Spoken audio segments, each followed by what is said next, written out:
Welcome to rePROs Fight Back, a podcast on all things repro. I'm your host, Jennie Wetter, and each episode I will be taking you to the front lines of the escalating fight over our sexual and reproductive health and rights at home and abroad. Each episode, I will be speaking with leaders who are fighting to protect our reproductive health and rights, to ensure that no one's reproductive health depends on where they live. It's time for rePROs to fight back.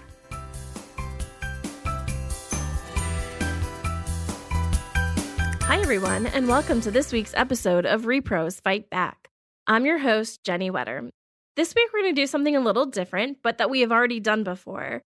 So longtime listeners may recognize this as an episode we did last year, which is where I talked to a bunch of people who work in reproductive health, reproductive rights, and reproductive justice come on and tell their story, either how they got started working in this field, how they got their current job, kind of whatever their origin story is. It's one of our most popular episodes, so I thought it would be really fun to do it again with a whole new group of people. So I already told my story on the last one we did, but I'm going to go ahead and tell it again, and who knows, it might be a little different this time, so that, if you haven't listened before, you can still hear what my story is. So my origin story is a little bit like a bunch of seeds planted along the way that took a long time to all of a sudden just blossom and be like, oh my God, this is what I'm passionate about. So it was a bunch of little things. So you've probably often heard me talk about I went to Catholic school from K through 8. And so that meant when I had sex ed, I was at Catholic school. So I had sex ed from a nun. So as you can imagine, it was super comprehensive, as in not at all. Very much I like to refer to it as the mean girl variety, you have sex, you're going to get this horrible disease and you're going to die version of sex ed. So, things that are not super helpful later in life when you're trying to negotiate having sex and having healthy relationships. So that was seed number one, something that stuck with me but didn't make a huge impact right away. Seed number two was kind of around the same time, maybe a little bit before that one. Again, Catholic school. So one of my friends asked me to go with her to go to Madison to go save babies. I'm going to go save babies. Who doesn't want to go save babies? Obviously, that is what I'm going to do. So all excited to go home and Mom. So this weekend, so-and-so asked me to go to Madison with her to save babies. Can I go? And my mom, I remember this so clearly. And I think the best part of it is, while it is such a clear memory to me, when I talked to her about it later in life, she's like, I have no memory. So while it was such a big deal to me, to her, it was just normal, everyday parent thing. But I remember her sitting me down, being like, sure, let's have a conversation first. And so she doesn't tell me what I can or can't do or what I should think or not think. She just very nicely is like, hey, have you thought about what if a woman is in X situation? Have you thought about if this was happening in the woman's life? Have you thought about this? Or what about that? And after she's done having this conversation and kind of walking me through all of the reasons why going to Madison to protest at Planned Parenthood is not the right choice without using those words, she asks me, do you still want to go? If you still want to go, you can go. And just being very no, that's terrible. And so it stuck with me, not just informing my pro-choice opinions that I would very strongly develop starting then, but throughout my life. It also taught me decision-making, right? Don't just take what someone tells you, dig in, learn more information, and then go forward. So that was seed number two. And again, takes a while to develop. Seed number three was being in an unhealthy relationship in high school towards the end. It was, looking back later, things you understand better, that it was emotionally abusive and not healthy. Things that, again, seed that was planted and dealt with later. In college, I decided to major in environmental studies. So mostly completely different from repro. But while I was in school at the University of Wisconsin, I did a study abroad in Kenya. And it changed my view in that before I was thinking domestic environment type things. And it got me much more interested in environment and development and where they come together. So that was, a bit of a seed there, kind of just getting outside the US and being in really rural Kenya away from like a major city, it just gave me a whole different perspective on the world. And it informed a lot of my thinking later. And then I went to grad school for global environmental policy, still kind of focusing on environment and development. And when I graduated from grad school, it was 2006 and the job market was a little shakier. And I was having a bit of a hard time finding a job, or at least the job I thought I wanted. So I ended up working for the place where I still am, which is the Population Institute. And, it seemed like the opportunity to talk about environment and development was looking at population. So I started working there, and slowly my job became much more working in reproductive health and rights and women's empowerment. And all those seeds that had been planted throughout my life all of a sudden just burst into full bloom. And the thought of like going back and working in environment or even development, which is where I had spent so much of my focus and my education, is just incomprehensible to me.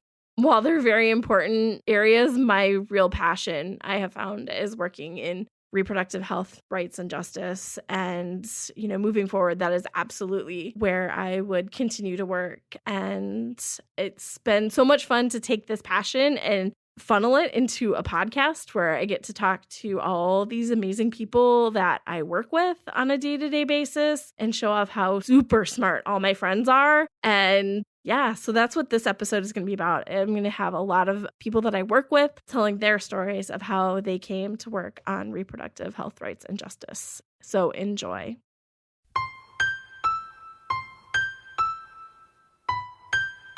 Hi, my name is Kat Olivera, and I am a program associate at the International Women's Health Coalition. IWHC is a feminist organization that champions the sexual and reproductive health and rights of women and girls worldwide. Together with our partners, we bring truth to the halls of power, and we advocate for global norms, global treaties, and agreements on sexual and reproductive health, including in U.S. foreign policy. As grantmakers, our focus is to provide support to organizations, women, and young people who are frontline advocates in their own communities. So, my story starts at the age of 7 when I saw a documentary on doctors providing health services to women and girls in humanitarian and conflict settings. And I remember thinking to myself, well, first of all, I was really, really sad. But I remember thinking to myself, wow, these providers are some of the most selfless people in the world. And when I grow up, I want to be just like them.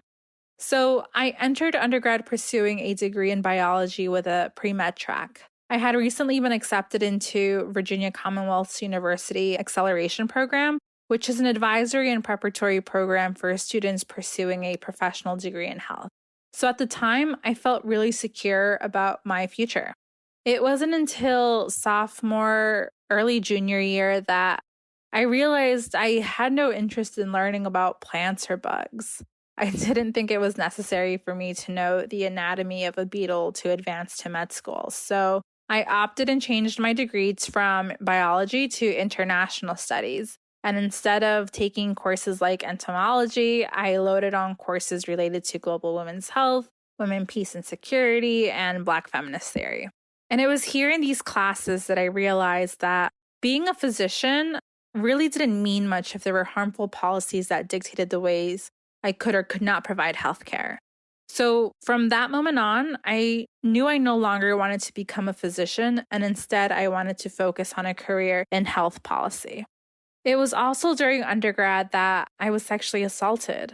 I didn't know whether I'd become pregnant or not, but if I did, then I needed and I wanted an abortion.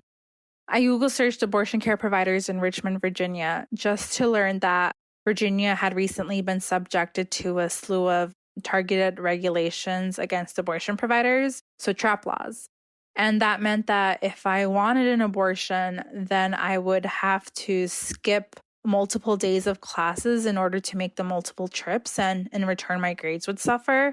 I knew that I'd have to get a vaginal ultrasound, and, after being sexually assaulted, that was the last thing I wanted. Also, the procedure, I believe, cost around $400, and that was a lot of money, and a lot of money I did not have as a college student. Thankfully, I wasn't pregnant. I had taken emergency contraception, but even accessing that was difficult because they didn't have it over the counter at the pharmacy. I actually had to ask the pharmacist for it, and I remember feeling really embarrassed, really ashamed of myself, and I really hated myself and my body.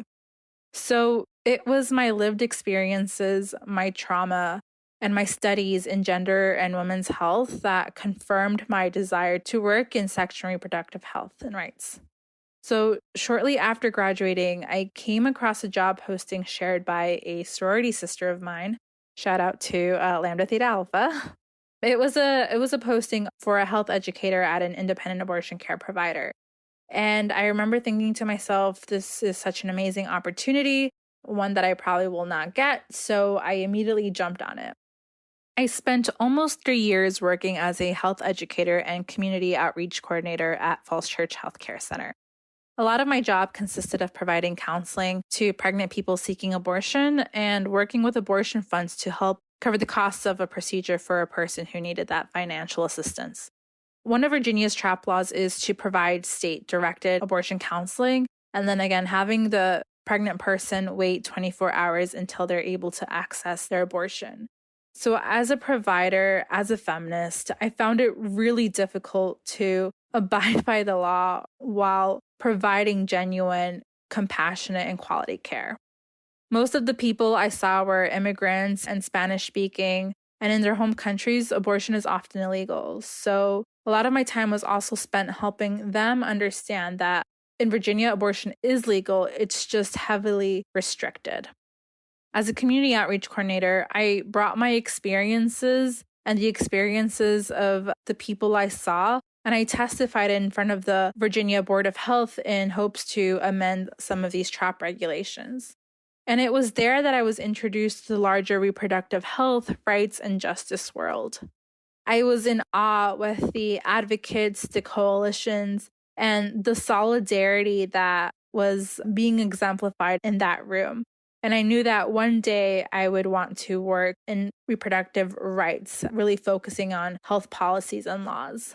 But for the moment, I was still okay with being a provider.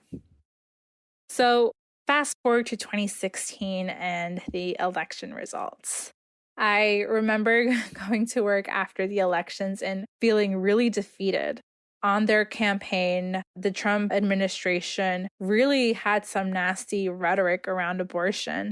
And that was demonstrated at Falls Church Healthcare Center, where we were victims of multiple bomb threats. Our protester census grew drastically, and we were constantly being harassed and followed by the protesters. I remember feeling distraught and numb after reading that within the first 72 hours, the Trump administration reinstated and expanded the global gag rule.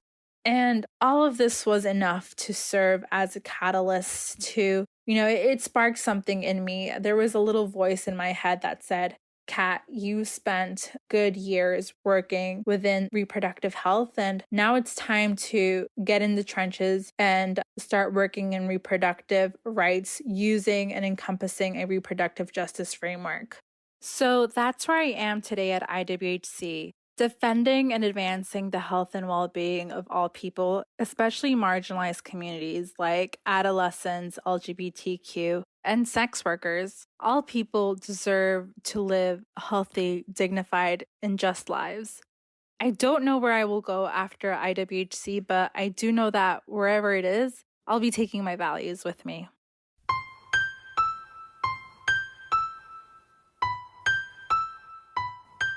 Hi, this is Sarah Craven. I am the director of the Washington office for UNFPA. My origin story started in 1987 when I moved to Washington, D.C. I had no job, I had no place to live, and I was couch surfing before couch surfing even existed.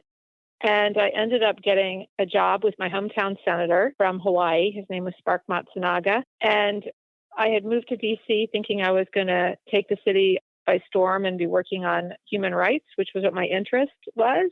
And I ended up finding myself doing Capitol tours and wrapping up boxes of chocolate-covered macadamia nuts to give to other senators. But the fateful moment that changed my career and my career trajectory was taking my resume, and back then pre-internet, we used to put resumes in a brown paper box. And when Senate offices were looking for new staff, they would look in the box and see who came up. So my resume was picked up by the office of Senator Tim Wirth. I interviewed and got an opportunity to work on his staff, and that pretty much changed my career.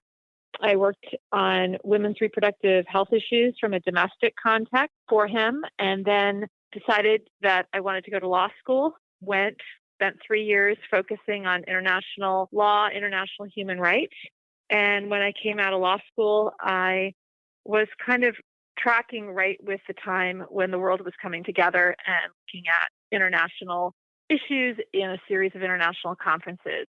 And that was the moment that really set my career off, was getting to work for a small NGO called SEDPA, and the SEDPA network of women leaders around the world who were helping to think about, shape, and advocate for a rights-based approach to family planning and population policies at the 1994 International Conference on Population and Development in Cairo, Egypt. So what was cool about that opportunity was my former boss, Senator Wirth, now the head of the U.S. delegation to the Cairo conference, and my boss at SEDPA, Peggy Curlin, was on the U.S. delegation. So that was probably the best job I ever had in my life, getting to work with grassroots women leaders from around the world, working with them to lift their voices and help shape policy at a global stage, in Cairo, and then the next year in Beijing. So I did that for a couple of years, and then Senator Wirth, now Undersecretary Wirth, invited me to come work for him at the Department of State. At that point would have been the 5-year anniversary of Cairo. And it was just right around that time that he got the opportunity to start the UN Foundation. And I was given the opportunity to work for UNFPA. So at the time I thought, wow, the UN, it's super bureaucratic. I'm not sure this is what I want to do. And it's turned out to be just an incredible opportunity for me to be able to continue to advocate and promote the ICPD agenda. Again, continue to work with amazing colleagues all around the world. And that just culminated last week when I was in Nairobi, Kenya, seeing many of the formerly young leaders that I knew 25 years ago now be on the global stage. And I think most rewardingly for me was to see one of the new young leaders, one of the Center for Reproductive Rights, 25 under 25, being Emma Artley, my former intern and the granddaughter of Peggy Curlin. So I knew everything has come full circle. So thanks for letting me share my origin story. I feel really lucky to be able to do this work. Aw, thanks, Sarah. And that's all.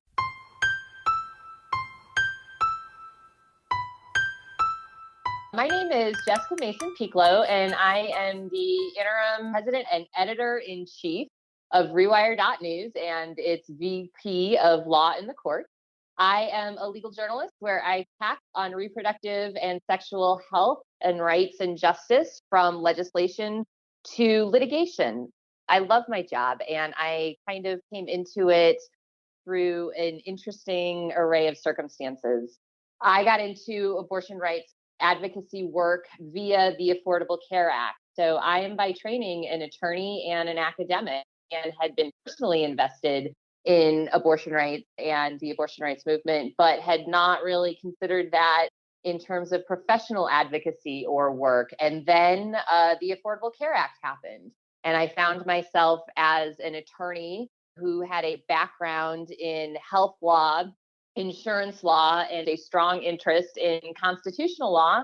And all of those pieces came together because of a huge fight over abortion rights coverage in the Affordable Care Act. And I found myself as a legal academic at the time, writing very generalized pieces about what the Affordable Care Act would mean generally, and then also specifically for reproductive rights and healthcare coverage. And that started a career in journalism. And I have not looked back since. I consider myself extremely fortunate to be able to do analysis and commentary and record a podcast, all focused on the attacks on our fundamental reproductive autonomy. It is an issue that is of paramount importance, I think, Without reproductive autonomy, we have no economic security. We have no way to fully participate in our lives as citizens. It is so crucial to everything that we do. And so it is a tremendous honor to be able to do the work that I do. People ask how they can get involved and do similar things, particularly if they are law students or considering going to law school. And I encourage absolutely all of that. There are so many ways, if you are a lawyer or a law student, to be involved in advocating for reproductive rights and justice that don't necessarily mean challenging anti-abortion restrictions in the state or in the federal government. We are seeing the increase of the criminalization of pregnancy outcomes. So we need prosecutors who understand that pregnancy loss is never a crime. That is something that people can do. We need folks who want to be judges and understand that your fundamental right does not depend on what state you live in. So there are lots of pathways into this work, and hopefully we get as many people in on the fight as we can. Awesome. And I just want to throw in there, because for some reason in all of Jess's many titles, forgot to add host of the podcast, Boom Lawyered, which is amazing and everybody should listen. Thank you. Boom Lawyered is a ton of fun. My co-host Amani Gani and I take complex legal issues around reproductive rights in the law and courts and state houses and try to break it down and give people something to be angry about and something to feel hopeful about in that process. So please, if you would be so generous and listen, we would greatly appreciate it. Yes, it's definitely that, and your and Imani's coverage is definitely the first places I turn when there is something happening in the repro justice world to check out what I need to know. Oh, thank you so much for that ringing endorsement. We are thrilled to hear it. Okay. Well, thank you, Jess. Yeah, thank you.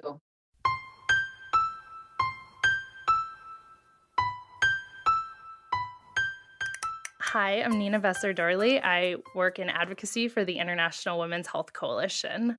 And I got into reproductive health work and into advocacy sort of by accident.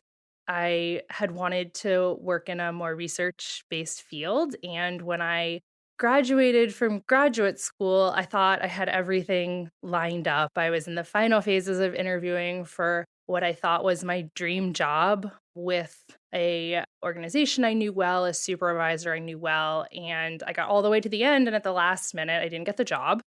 And I found out that I didn't get the job because the person interviewing didn't think I was tough enough and didn't think that I could handle dealing with tough issues and tough people and those kinds of things, which really stuck with me. And when I left grad school and started my job search again, I came across an opportunity to go to work in Congress. And I didn't think I wanted to be a Hill staffer. I didn't think I wanted to do politics. I hadn't even taken a politics class as an undergraduate. But the member in question had a reputation for being a really, really good but tough progressive member and a tough place to work. And I thought, if I work for her for a year, then no one's ever going to say about me again that I'm not tough enough and I can't handle difficult situations and difficult issues and difficult people.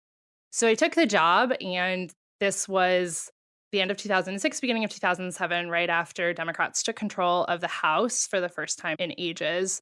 And it was this amazing opportunity to explore all of these policy sectors and ways that legislation is made, the drafting process. I never experienced any of this. I hadn't done a congressional internship. I hadn't done an internship in this field at all. I had no idea how the sausage was made. I remember on my first day asking if I had to provide my own BlackBerry or if the office would give me one. And I worked for her for about a year. And when I started thinking about, do I want to go back and try to get a job back in the field I thought I'd wanted to be in, I realized that I really liked working in politics, and I really liked the process of making and developing legislation and all of the opportunities that were afforded to me being on the Hill. So I ended up instead taking a job with Congresswoman Jan Schakowsky, Democrat from Illinois.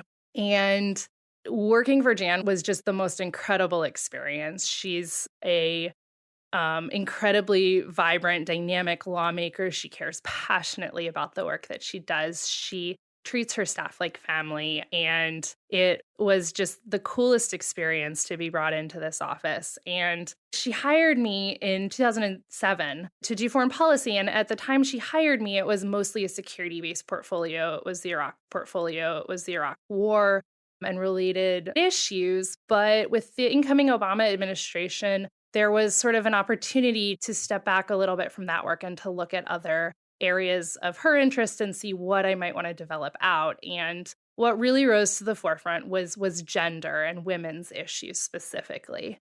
And through the course of working for Jan, I got the opportunity to work on some really what felt like important and critical pieces of legislation on women.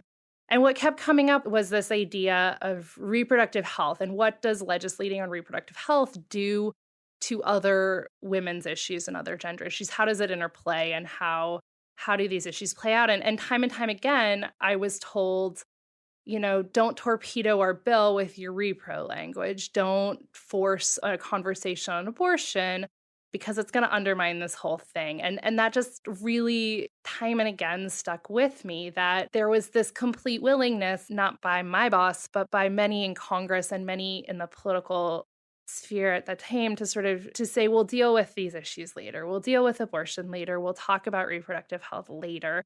We don't want it to undermine these other things that we care about. So glad things have changed. Right? We've come so far. And it became more and more frustrating. It became this you can't talk about maternal mortality without talking about abortion. You can't talk about gender-based violence without talking about comprehensive services for survivors, which includes access to reproductive health care and abortion. And it just felt like the political dynamics meant we were having these incomplete conversations. So that made me more and more passionate about this issue and the idea of making sure that reproductive health is part of these conversations, not just when we talk about abortion or a bill specifically on abortion, but when we talk about the complete spectrum of gender issues and of health issues and all of the places that this fits in. So I ended up leaving the Hill, wanting to leave the Hill after the 2013 government shutdown. It was sort of I think I've been in Congress long enough. And, when you work in Congress, you're sort of a jack of all trades. You have to deal with all the issues that come your way. But when you leave, you get the sort of luxury of deciding what are you really passionate about and what do you want to spend your time and your professional life building expertise in. And this was the one that rose to the top for me. It felt like reproductive health needs people who understand the process, who understand the ways these sausages are made in Congress, and are willing to sort of say, this has to be part of the conversation. This can't be dealt with later. We're not going to, pass a bill and then talk about abortion. So that's sort of how I looked for a job in this field and have been here ever since. And now I'm a superhero. I hope you all had as much fun listening to that as I had recording it. It was so great to talk to everybody and hear their stories of how they came to work on reproductive health rights and justice. They're all different, but all have these little nuggets that are the same. So it's been a lot of fun. So that's it for this week. I will see you all on our next episode. If you have topics you want us to cover or you have comments about this episode, always feel free to reach out. You can email me at Jennie@reprosfightback.com, or you can reach out to us on social media on Facebook and Twitter. We're at Repros Fight Back, or you can also find us on Instagram at ReprosFB. Thanks for listening. For more information, including show notes from this episode and previous episodes, please visit our website at reprosfightback.com. You can also find us on Facebook and Twitter at Repros Fight Back. If you like our show, please help others find it by sharing it with your friends and subscribing, rating, and reviewing us on iTunes. Thanks for listening.